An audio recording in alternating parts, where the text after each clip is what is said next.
Hi friends, ఎట్లా ఉన్నారు? అందరూ బాగున్నారా? ఇగో నేను ఈరోజు పప్పు చేయబోతున్నాను. పప్పుకు కావాల్సిన పదార్థాలు, అది దోసకాయ పప్పు. అది దోసకాయ పప్పుకు కావాల్సిన పదార్థాలు: పెసరపప్పు, కొంచెం కందిపప్పు వేసుకుంటే బాగుంటుంది దోసకాయ పప్పులో. కొంచెం ఇది కొంచెం వేస్తే బాగుంటుంది.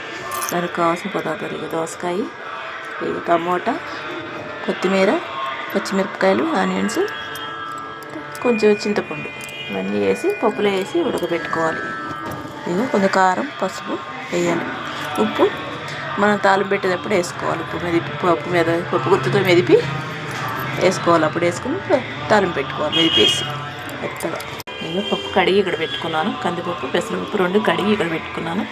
దీంట్లో అన్నీ వేసుకోవాలి. చింతపండు ఇవన్నీ వేసేసుకోవాలి. ఒక దాని కాబట్టి అన్నీ మొత్తం వేసుకుని ఉడకబెట్టుకోవాలి. దాంట్లోనే కారం, పసుపు ఇవన్నీ వేసేసుకుని దీంట్లోనే కొంచెం ఆయిల్ వేసుకుంటే తొందరగా ఉడికింది. కొంచెం ఆయిల్ కూడా వేసుకోవాలి. వేసుకుని కొంచెం వాటర్ పోసుకోవాలి. కొంచెం వాటర్ పోస్తున్నాను.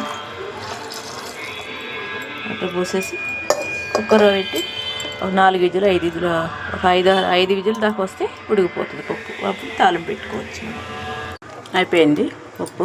ఇట్లా మెదిపేసుకుని దీంట్లోనే సాల్ట్ కూడా వేసేసుకోవాలి. వేసి పప్పు మెదిపి తాలింపు పెట్టుకోవాలి.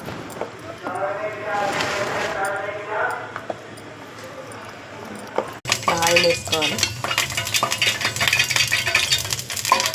ఆయిల్ వేసుకుని దీంట్లో తాలింపు పెట్టుకోవాలి. వెల్లుల్లి తీసుకోవాలి.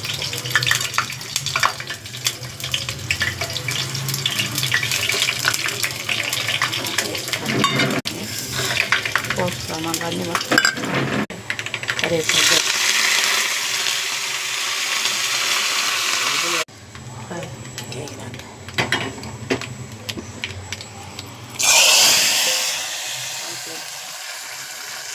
అయిపోయింది.